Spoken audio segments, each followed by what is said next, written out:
Come ride the little train that is rolling down the tracks to the junction. Forget about your cares, it is time to relax at the junction. Lots of curves, you bet, and even more when you get to the junction. The views expressed on this episode of the Came to Believe Recovery Podcast do not necessarily reflect those of KHLT, Take 12 Recovery Radio, or our affiliates.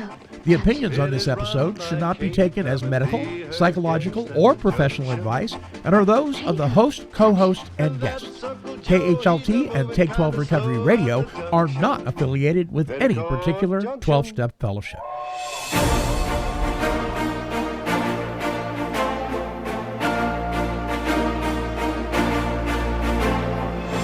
Well, greetings, my friends. I am the Monty Man from Take 12 Recovery Radio, and this is the Came to Believe Recovery Podcast.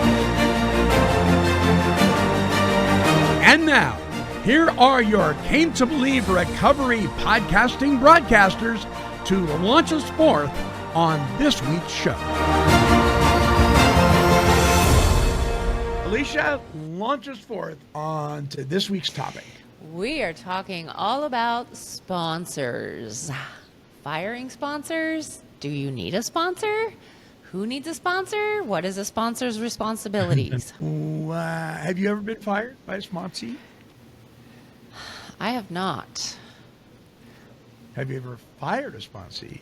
I don't know if I'd call it firing. I think I just kind of grew out of that one and switched over. Right. Tom, have you ever been fired or fired? Well, I mean, I'll admit I haven't sponsored that many people one-on-one because of just the way my service is with doing this. I would.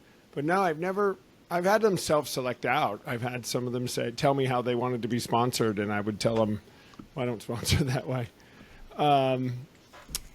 And I think some of them just faded away is what happened.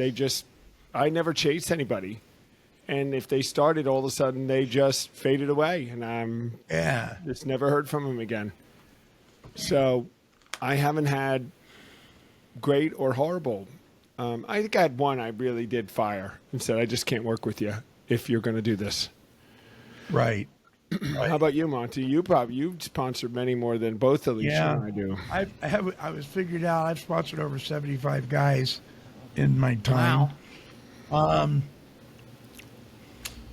I had one guy fire me. I mean, what would you call it? Formally, actually come out and say it. You're fired. Wow. Pulled the apprentice, thing on me. Yeah. You're fired.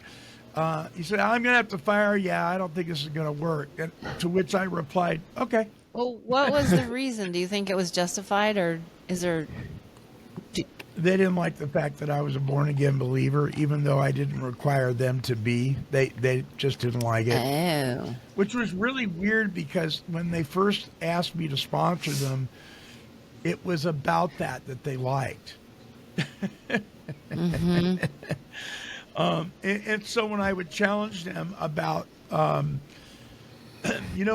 step 12 where it says that, people will begin to see that we're applying these principles and so forth in all our affairs, it'll show up. It'll show up in our finances. It'll show up in our work relationships, in our sexual conduct, stuff like that. That I talk about that prior to step 12. A lot of times I'll say, get ready, because there'll be things in your life, if you apply these principles, people will start noticing it. You'll start seeing it. And so he felt like I was meddling because he was playing Shack Up Honey with one of his girlfriends. Oh. And there was a lot, which would have been all well and good, but there was a lot of drama all the time, which was interfering with his working his steps and that, you know what I mean? And I said, well, there may be something there. And it was shortly after that, he said, you're trying to push your biblical morals on me. And I said, not really, but I'm just, I said, I didn't, I'm of the camp we cease fighting anything or anyone not just alcohol. You know what I mean? So I kind of refer to in the chapter working with others, which, by the way, and listeners can correct me if I'm wrong if you choose to, Monty at cametobelieverecovery.org is really the only place in the big book. Now, there's literature in AA on sponsorship. They're called information pamphlets, right? But in the big book, which is the basic text for instruction on how to work the steps, there's really no references to sponsorship per se, but there is a chapter on working with others, if you want to call it that, sponsorship, I suppose. But it says if he, and that's the prospect, the new guy on the first visit, if he thinks he can do the job in some other way, or prefers some other spiritual approach, encourage him to follow his own experience. We have no monopoly on God. We merely have an approach that worked with us. But point out that we alcoholics have much in common, and that you would like, in any case, to be friendly, and let it go at that. And it goes on to say, do not be discouraged if your prospect does not respond at once. Search out another alcoholic and try again. You're sure to find someone desperate enough to accept with eagerness what you offer. So what are we offering? We're offering the way we did it. Mm-hmm. Right. And in our case, we're offering it the way the founders did it. We find it a waste of time to keep chasing a man who cannot or will not work with you. So it doesn't say that he's worthless, he's doing it wrong, and he's blah, blah, blah. It's just saying it's a waste of time if he's not going to work with you and do it the way that you were taught and so forth. Move on. It's okay. Yeah, it's a good step 10 exercise for us and them. It is. Because we learn that we're not going to work well with all people, and that's okay. And that the steps are a spiritual solution, and we're not going to say they're not. Mm-hmm. I mean, right. That's what it says. You can do something else, but you can't make AA everything. You can't make it a non-spiritual and a spiritual and fit everybody's recovery path. It's a path, like you say, it's a path they found that worked for them, an approach, and it worked for us, and we can help you share it for you. But we can't, it's the baseball thing I always say, right? We're going to play baseball with those rules. But you don't have to play if you don't want. But if you're going to play, there's a set of rules and instructions and a way to play and be good at it. Mm-hmm. I'm quick to say, well, good for you. Try whatever you want. And I really do believe that. I don't have any, maybe years ago I would have a little more resentment about that. But now, have at it if you want to do something different. Yeah. Yeah, and it even goes on to say we're going to be cheating other people. To spend too much time on any one situation is to deny some other alcoholic an opportunity to live and be happy. Yeah. So I have often said at the Salvation Army, Alicia, you guys have maybe even heard me. If there's one disruptor, don't spend a whole lot of time with that disruptor. The one sponsor. We're not spending the whole weekend to convert this one person who's pushing against us. We're not a reasonable amount of effort, a reasonable time that we'd use with anybody. But after that, okay, you don't have to take it if you don't want. What about the issue, and I think, Monty, you've had this before, maybe Tom also, I have a sponsee in mind, and she just keeps relapsing. And it's been years. And I feel like, well, don't I just give her another chance? And she's kind of in that silent mode right now again. And I don't know what to do with it. Is this around narcotics or food or what? It's around food. Okay. Binging her brains out, actually. Yeah. So I don't know. We'll see what Tom thinks. I'm like, I'm of the opinion that we never, ever, ever, ever, ever, ever give in to the addict. Now, giving in and giving up or moving on are two different things, so we never get into, as long as the person is moving in a direction that seems to be improving, even if it's just a little bit. If I can say, well, they're not the same as they were 2 weeks ago. It may be really, really small, but there is some progress there that I wouldn't be throwing in the towel. But sometimes people are sick beyond our expertise, even with the steps. There may be, I don't know in the case of her, but there may be traumas and mental health issues that are beyond what we're qualified to address. Yeah, actually, You know what I mean? have two girls. Now that you say that, I'm not qualified. And to try and keep applying and implementing the principles that we've learned that have worked for us might not be enough for them professionally and medically. You know what I mean? And I think for me to keep somebody and say, well, if you did this properly, you wouldn't have relapsed. I don't know about that. No, I agree. I used to say that. There's something about the 12 steps you've missed. Most of the time that's true, but there are times when people are dealing with issues that are beyond our arena, right? And so we need to release them. Are you willing to seek a professional in this? And then if they're not, you've offered that avenue. There's not a whole lot you can do, and I'd move on myself. But Yeah. I don't know. What do you think, Tom? I move on. I don't. They get one or two chances if they've had a relapse, and if, like you said, they come back and are earnestly making a chance. But I had one who didn't really want to, make a chance, but wanted to call me every once in a while and just talk about the last binge and this and that. And I got to where I said, don't call me about any of that. If you want to just be friends, and I know your family, and I know we have some common acquaintances, when we go out places, I'll just be your friend, but I'm not your advice anymore. I have no advice for you on any of this. Don't, does that sound fair? I just don't, because you haven't done it. So that's kind of like, I won't give in to them manipulating me and just using me as a backstop for their whining and crying when they feel bad about where they're at, which is, I think, what you get, Alicia. They get all guilted and then they call you. And then you're not their therapist. Yeah. Well, and then Unless that's you want to a be their lot therapist, of like right? step 10 stuff on my side because I take it personally and I think I Oh, should see, have. yeah, you gotta get I over can't that. help them. I'm doing something wrong. I'm saying something wrong. Wait a minute. Wait.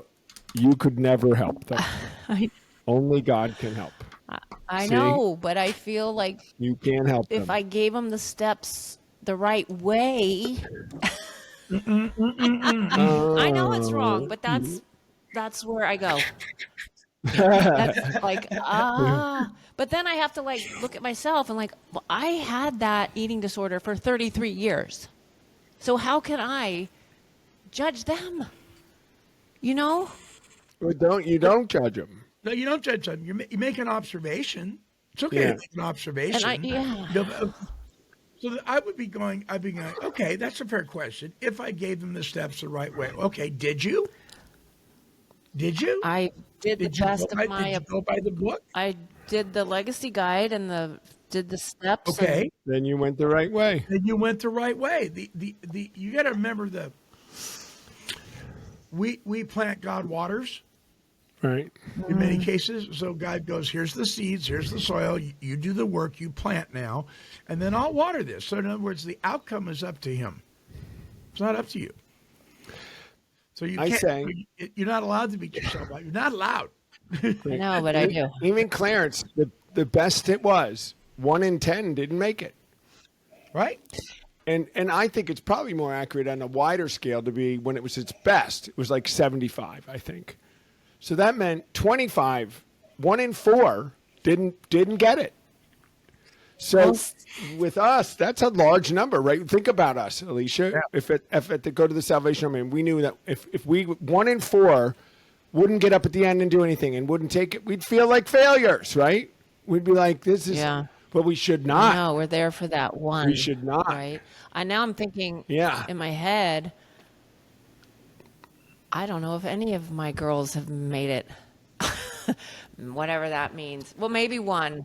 Listen, I wouldn't waste a minute more with them. You be friends and go on with your life. That's what I just go on with your life. Forget about it. I think sometimes we have to shut the door, but we should never lock it. Yeah, of course. But that swinging door that you can come in and back and forth anytime you want to. At some point, that's got to stop, because I'm not helping you at all. I have had to tell people. It wasn't people that I was sponsoring necessarily. It was people we were helping out in maybe some other areas of life, rent, place to live, things like that. Where I've had to sit down with them and say, hey, look listen, our friendship's intact. There's no doubt about it, because your God and my God are the same God, and because of that, we're brothers, man. But I got to tell you something. This door right here that you've been going in and out of freely, that stops today. In fact, I'm shutting it. What? I go, I'm not locking it. I'm not locking it.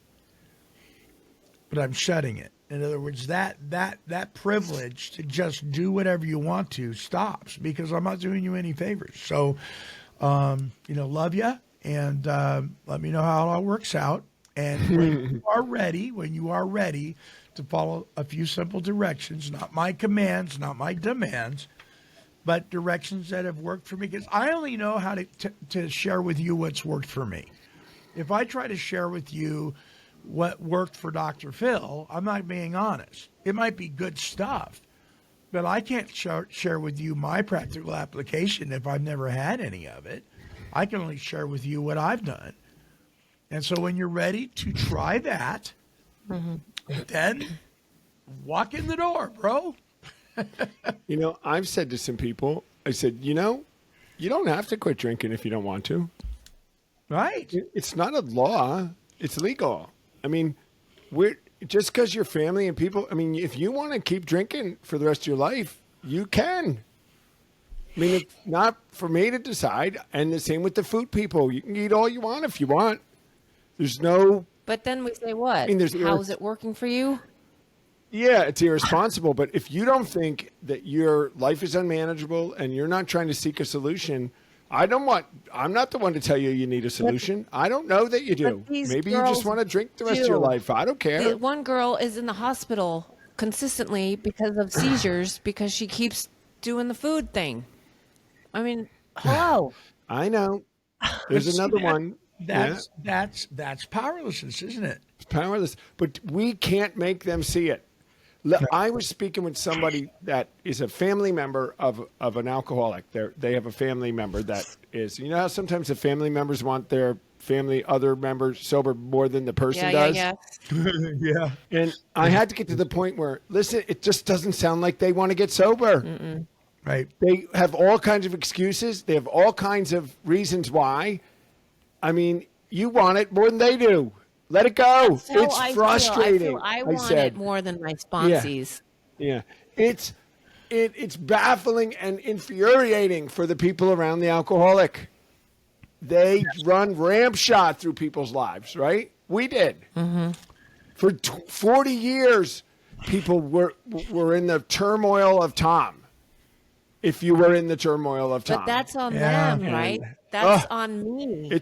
I'm trying to control and I'm trying to fix. Yeah, you got to stay out of turmoil. So we're talking about sponsor listeners. Yeah. If you've just tuned in, you tuned into the Game to Leave Recovery podcast with Alicia Martinez and Tom Williams. And we're talking about sponsorship in the sense of hiring and firing. Have you ever been fired, or have you ever fired, or all that kind of thing? And so my question, because we're talking about an element here of sponsorship, have you spoken with your sponsor about this issue, Alicia? That's an interesting question. I don't have one right now. And I go flip-flop back and forth and I think I talked to you guys on a past episode of like, I need a sponsor. Do I need a sponsor? I don't know, but I don't have one right now. Flat out. Actually, so my sponsor relapsed. Do you have another woman in your life that's been where you've been, who's living successfully, that you can bounce some things off of, that is closed mouth and respects your confidentiality? Do you have somebody like that in your life? I have women in my life that I share. I go on 2 meetings a week and share on there, and I'm building that. Now, what I asked, Okay, what was the question? I'm being mean. Do you have someone who has been where you've been, who is living successfully, that is closed mouth, that you trust, that you can bounce these things off with? I don't think I do. I mean, I have a lot of sober people, but I don't have one specifically coming in my head with food. I am not saying that is the end all be all, but I would highly suggest that you might be on the hunt for somebody like that. And the only reason I say that is because the last time I looked in the Garden of Eden, Adam wasn't the only guy there. We need He's not helpers. alone. Right. Well, I feel We I need do have helpers. helpers, but I can't think of. Well, yeah, but I just use my own experience. I need that 1 or 2 people that know all about me, still love me. Well, I have Call- that call with me you out. guys, but you don't have food issues. But I get that from you, and from That's what I Donna said, and somebody that's been where Mowdy. you've been. But you don't have the food part. Yeah, but Captain Tanya, I bet, would be somebody you could call. Yeah. There you I go. forgot about her. Yeah. There And you she go. would totally be closed mouth and talk to you anytime you wanted. Yeah. But are you? So you do have But somebody. are you saying? And she's been right where you are. Oh yeah. That's a good idea. She's Yeah. in it now, actually. And I know she wouldn't maybe want to be a formal sponsor, quote unquote, but you don't need that. That's what I we're don't gonna. think And I this do. is where I'll get in trouble. I don't I'll think get you there too. need it. Yeah. I But you need that, like you said, Money. You need somebody like that, Somebody. 1 or 2 people, and I have 4 or 5 of them that I can call. Me too. And you know Yeah. what? In the real world, all sorts of responsible people have people like that. They don't call them sponsors. Right. They call them mentors, or they are people they respect, Exactly. or their accountability team, Yeah. or their men's coffee I feel group, I or have whatever. that. Mentors, mentees, Yeah. friends. Let's talk about then this. What is this formal sponsor supposed to be anyway? You know, when you talk about a new person comes in and everybody's get a sponsor, you got to get a sponsor, and it kind of drives me crazy sometimes because I would say you got to do the steps, you got to do the steps, right?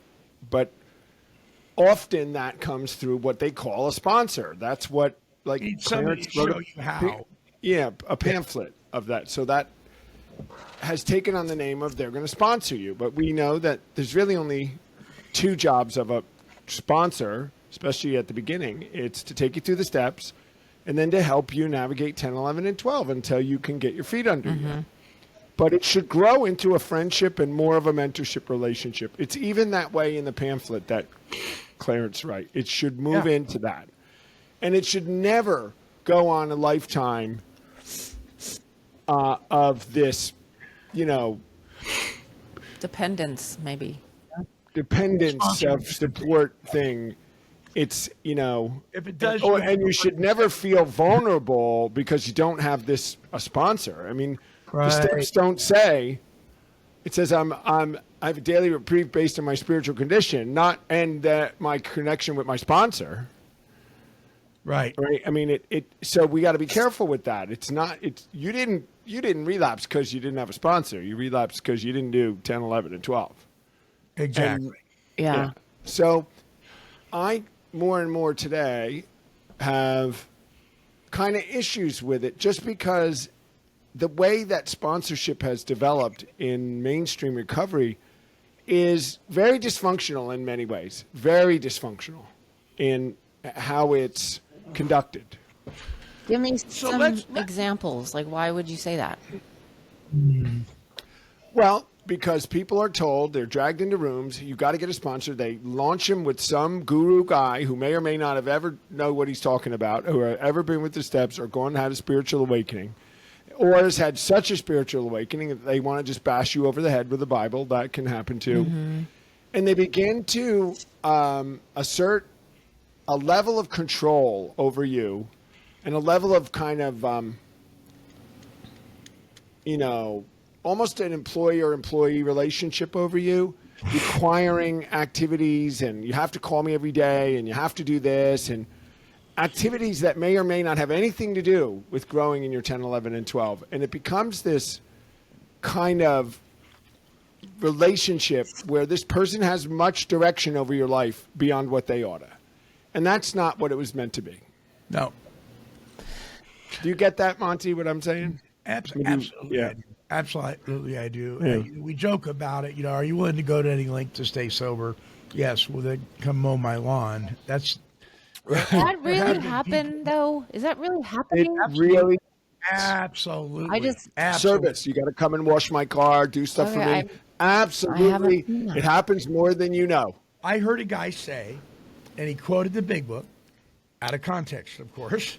And whenever you do something out of context, that's what you get, something out of context. And so he said, nothing will assure immunity against drinking more than one alcoholic helping another. I'm an alcoholic, you're an alcoholic, and I need my house painted. So you're helping me. Oh, So to the new guy, that might make total sense. yeah. To the guy who's doing that, he gets his house painted. But But he's not helping anybody. He's not helping anybody. right, but here I go to picking the other side. Maybe it is helpful for that guy because now he has something to do. That's fine. Then call it that. Say, do you need something? Do you need to take up some of your time because you have idle time? Okay, ask Would it you in be another way. interested? I may have a solution for you to keep you busy for the next 2 weeks. But you could say no. and I'll gladly pay you for Yeah. Right, Yeah. right. Yeah. it. Right. That's different. That's totally different. But to use it as a weapon, if you don't do this, then you're not serious. Yeah. I mean, I had a guy tell me, "Are you willing to strip naked and push a eraser around with your nose down Highway 101 to stay sober?" And I'm like, What? "You aren't joking." He goes, "Of course I'm joking." But there are people that aren't. Yeah. Believe it or not, there are people that aren't. And so if you don't automatically say yes, and anything to anything, that's a crock of Well, baloney. I want to But- go but- back to what Tom said. And I think there is, and correct me if I'm wrong, there might be situations where if I'm sponsoring somebody that I do want them to call me every day or text me their food every day, or does it depend on the person? Well, I mean, and it could depend on the person and how early they are on in it. I would say that at the beginning, if you're doing a step 10 with me, see, that's different. It's a different context. Okay, yeah. I hope track with me. All right. If you want to talk to me because you're working a step 10 and 11 and you're trying to grow and you want to talk to me about it, that's a very functional part of being a sponsor. That's what I say is appropriate. Help them with their 10, 11, and 12. And if they want to call you every day and do a step 10 with you until they get good at it, but I'd be moving as quick as I could to tell them, you don't need me to do this. Right, because then they'll be That sounds dependent good. on me. But if Right. it's in that vein, yes, I think that would be okay. Of course. What do you think, Monty? Yeah, sure. Yeah. I think what's the motivation of the person that's sponsoring? Yeah. If you're calling me every day because I want to be convinced that you're serious, I would check my motivation there. Right. But I would love it if they called me and were like, I want to do my step 10 with you. I'm really, motivated Yeah. to do it. I would love that. Call me. Yeah. I'll help you with that. But when the sponsor makes the call me every day a part of the recipe of the step work, it's not. It's not in there. Right. Does Does that make sense, Alicia? Yeah. And if someone called you and wanted to go over the food chart with you proactively every day, should I eat this? I'm working. It's kind of a step 10 thing that they're doing. If I was you, I'd be all into I that. would love it. And I know you'd be all But into they that. drop Right. out after 3 days. They ghost me because that's when it's hard, and they're gone, and they're back in the food. I swear, 3 or 4 days, gone. That's where the work is. That's when they need to call me. But no. Well, I tell you, I really admire you because you're dealing in an area of abuse that is so different, and it's such a different world so many ways. It's because, accepted. if you were telling a cocaine addict, you got to manage your cocaine addiction in order to be considered recovered, but you can do cocaine because you need to have cocaine. I Yeah. mean, can you imagine? Yeah.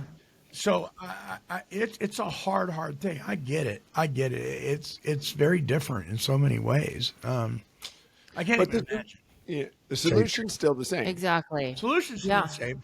And they have to surrender to, and but that the way it manifests in your life and the symptom is different. Yeah, I don't know, guys, 'cause if you told- I think if a sponsor, if you're being sponsored, first of all, if you're a sponsee and you're being sponsored by somebody that, without your permission, wants to take you beyond the application of the steps as laid out in the big book, or in our case, like the Legacy Guide, which basically is the big book, and they want to go beyond that without your permission. I mean, if they say, hey, you want to try this?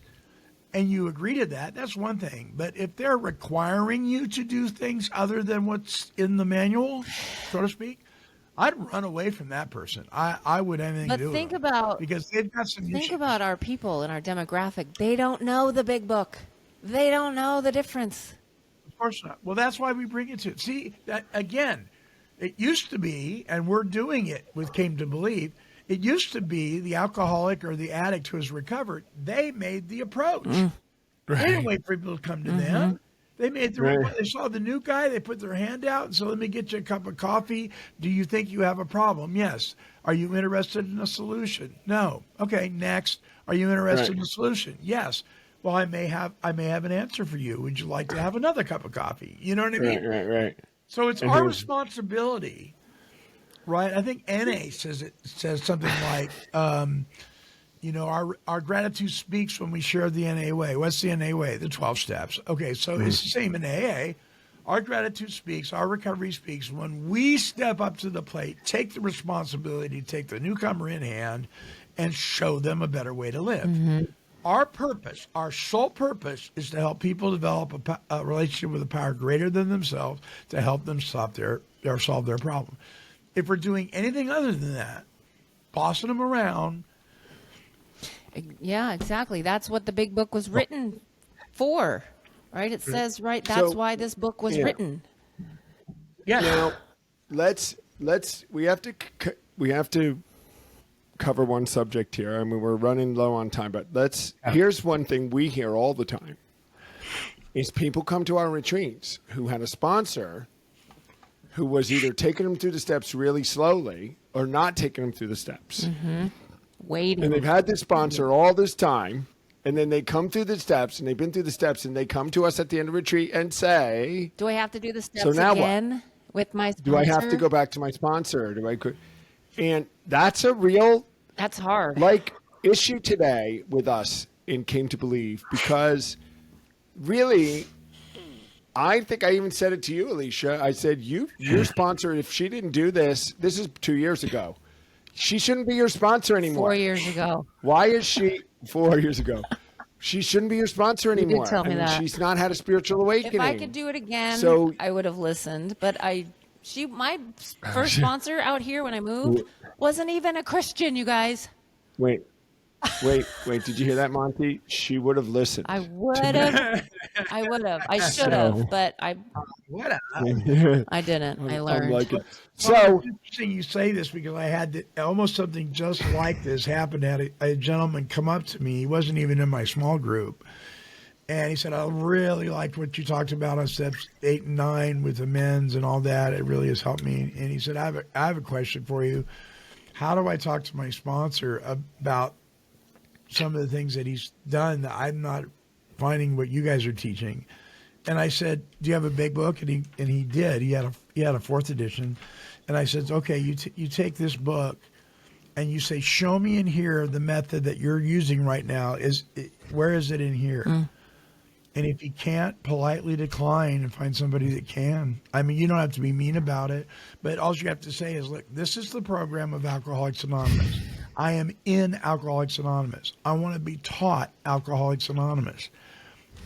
I can't find what you're telling me in here. So I'm going to find somebody that'll teach me. Or can you show me somebody that will? It's okay. It's okay. Okay, is that firing your sponsor? I suppose. It is. but but in a they're nice not way. teaching you what's in here. They don't have any business saying that they are.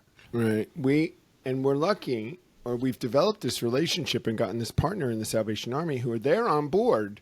Yes. And they are actually managing this whole issue now and mandating that anybody that comes in to sponsor their guys has to adhere to this, has to agree to this.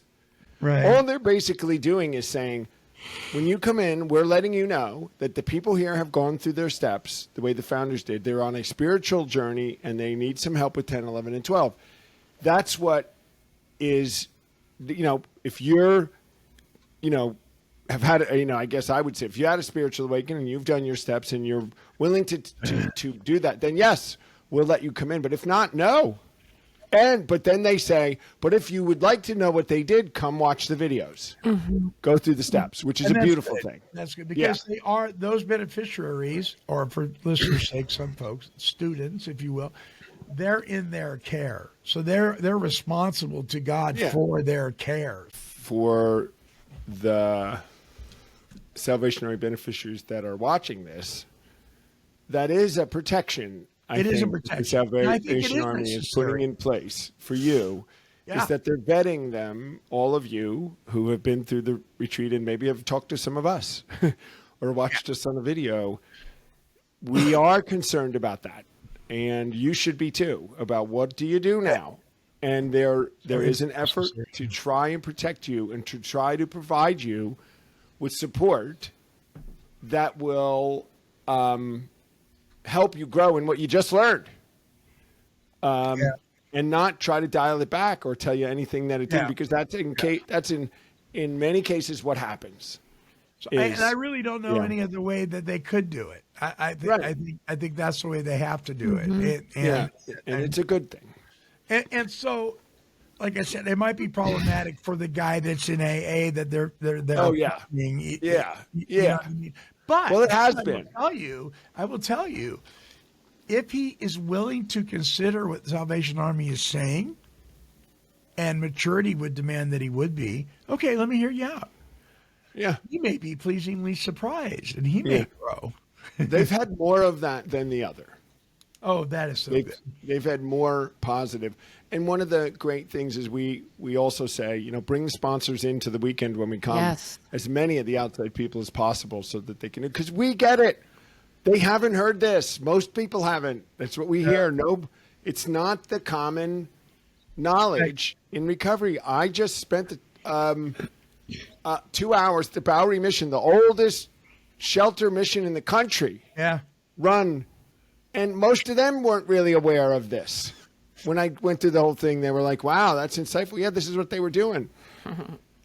At all levels, people that aren't aware of this, guys, we know this at all levels. Some have a little bit more than others, but at all levels, this is a movement that needs to keep going the way it's going. But it needs to go just the way it is and not get changed. Right? That's right. That thing you said at the beginning, this is the solution they had. It's the solution we have. It's not the only solution, but we're going to tell you how. We're not going to tell you that it can be 9 different ways. This is what it was. Yeah. If you want to do it, you can do it. And we won't ever do it any differently. But we honor anything else that works. Beautiful. Right? Sure. So there's a mic drop. And I like. If you guys can't tell, we care about this just a little. I got to tell you, I had a guy, real quickly, I had a guy that we affectionately named him the historian, tongue in cheek, who showed up at the thing, and he was an alumni. He's actually studying to be an intern at Salvation Army, or he's working on that or whatever. Anyway, he was there, and he was going to tell us all how we were doing it wrong, because he'd heard things, right? But. And I'm like, oh, who is this guy? We couldn't figure out who he was. Dale Marsh knew who he was. We couldn't figure out. And he ended up in my small group. And I thought, okie dokie. And he had some ideas. And one of the ideas that he had, because he had been taught wrong, was that Dr. Bob's recipe for success, clean house, trust God, and help others. Those were the first 3 steps. And I very gently, during the, because it's at the end of step 12 in the legacy guide. And I said, and by the way, what has been commonly mistaken by some very well-meaning folks as the first 3 steps really aren't the first 3 steps, but they are a tremendous recipe for success. And they come from Dr. Bob. And here it is. Trust God, clean house, help others. And afterwards, he came up and shared afterwards at the Came to Believe share time. And he said, I want to thank you guys for correcting me on what I thought was the first 3 steps, which obviously aren't. And I just want to thank you for that. And I thought, see, that's the kind of people we can work with. He literally thought those were the steps. I mean, that's encompassing all 12 steps. He thought that, and he was actually telling one of the counselors, who's an amazing counselor, by the way, at the Salvation Army, that those were the first 3 steps. And she thought those were written before the 6 principles of the Oxford group because of this guy telling her that. And it isn't. They're not it isn't bad. That's all the information. steps. It's not bad information, but it's not accurate information. Yeah. So if that's not accurate, there's probably some other things that weren't too. And he was open to it. And I was like, good on you, man. Yeah. He came, he told me he wasn't going to be there for Sunday, and he came anyway. And I thought, wow, see, God's at work. I mean, it's amazing. So back to hiring and firing sponsors. I got some closing thoughts after the song, but we need to wrap it up, guys. What are your closing thoughts on this? Alicia, you first. I would say be open to, depending on where you are in your life. Like I was thinking, I need a sponsor. And I talk to people with more education and more knowledge. And now I'm seeing like maybe I just need mentors and discipleship and I don't need a sponsor per se. But that doesn't mean that having a sponsor is bad. But be open and ask. Yeah. Tom? I would 100% agree. I think at the beginning, someone to take you through the steps and to help you with your 10, 11, and 12 and working your 10 step and doing your 11 step is vital. I think to have one person, and like you said, Monty, somebody that knows everything, somebody that you can share everything with and come to is vital. But it should grow into more of a mentor friendship relationship. And then over time, that really pronounced sponsor-sponsee kind of relationship definitely does and should grow into a friendship mentorship. Yeah. Amen. So my sponsor, quote unquote, I don't even refer to him that way anymore. He's my mentor. He's a very, very dear friend. I would suggest that you avoid, if you're new, avoid asking your best friend to be your sponsor. Yeah. But it is a very good thing if after a while your sponsor becomes your best friend. That's really cool. That's really cool. I would recommend that if you're looking for a sponsor, that you find one who's got one or who has mentors in their life.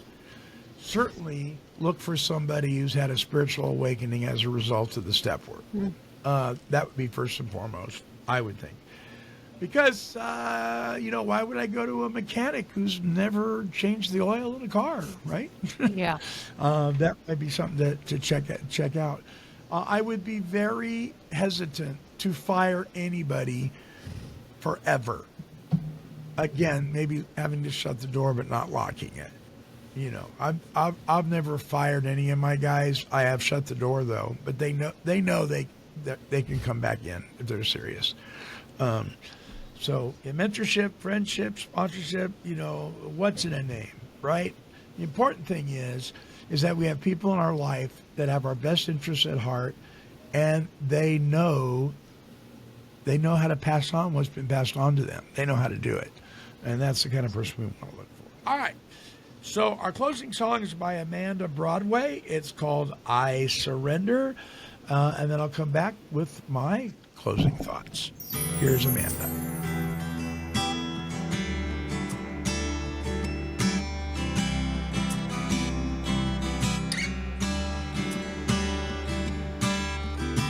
How can you see through the muddy waters in me? I can't catch the thoughts between the lines. Nothing seems right to define these feelings in me, all like broken glass I'm treading on. Another night from dusk to dawn, then another morning comes and nothing changes. Yeah, I know time takes time, so I accept that just for today.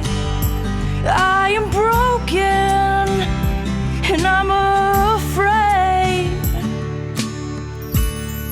afraid of surrender.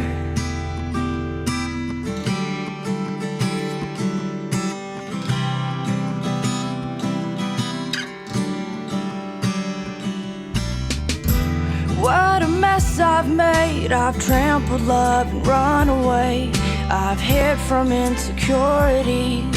Still I can't find relief of this indigestion with the clog in my emotions.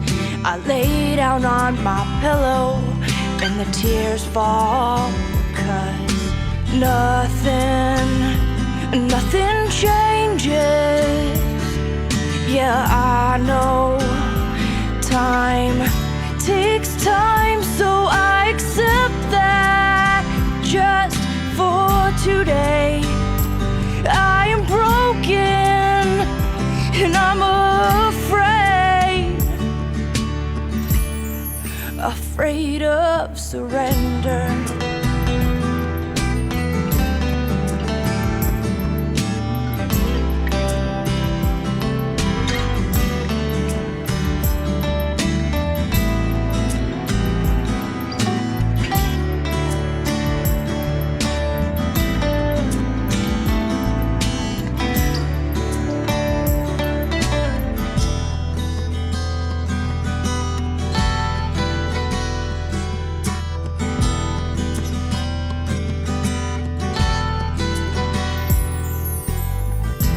Underneath my feet, the only place I need to live. I learned to love and to forgive in the meantime.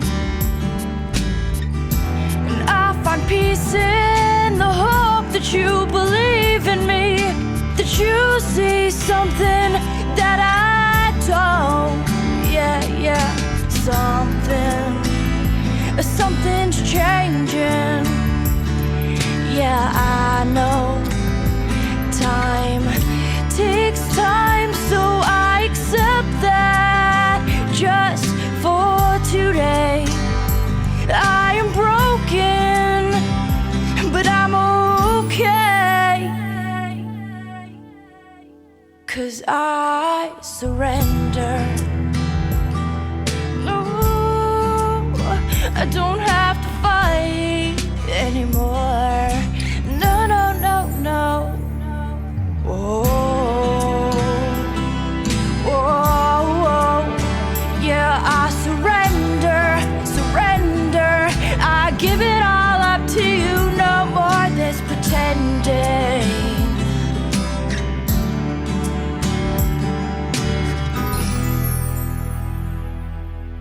Well, I want to talk just for a second about being fired by your 12-step sponsor. Listen, it can feel deeply personal or even destabilizing, especially if you've built a strong bond with them. It's important to remember that sponsors, well, they're human too, with their own boundaries, limitations, and challenges. You know, it's perfectly acceptable to acknowledge your feelings with them, whether it's hurt, confusion, anger, or sadness, without letting them derail your recovery. Try to reflect honestly on any feedback or reasons they gave for ending the sponsorship. It may have nothing to do with you personally. Sometimes sponsors need to step back for their own well-being or believe they're not the best fit to help you grow at that moment. Instead of letting this setback discourage you, use it as a learning experience and an opportunity to re-engage with the broader community within your 12-step fellowship. Talk to others in your group. Share what happened and ask for guidance in finding a new sponsor. Keep showing up to meetings and working your program. Your recovery is not dependent on an individual. A new sponsor may bring fresh insights and a different dynamic that ultimately serves your journey better. Trust that with openness, humility, persistence, you'll find the support you need to move forward. The most important thing to do, keep putting one foot in front of the other and don't give up. It's something to think about. Came to Believe Recovery strives to create and promote opportunities for life-changing spiritual experiences for individuals and families suffering from all forms of addiction. For more information, help, and support, visit cametobelieverecovery.org. I'd like to thank you for allowing me to be your host on this episode of the Came to Believe Recovery podcast. And I would encourage you to like, bookmark, and subscribe to this show.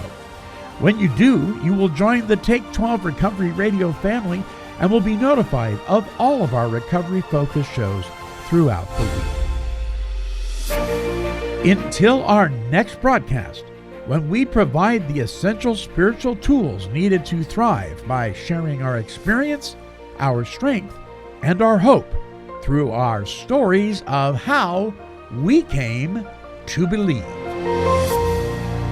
This has been a production of Take 12 Recovery Radio. Yeah, kitty, kitty, kitty. Meow. Woof, woof. This has been a Chicken and a Pig production.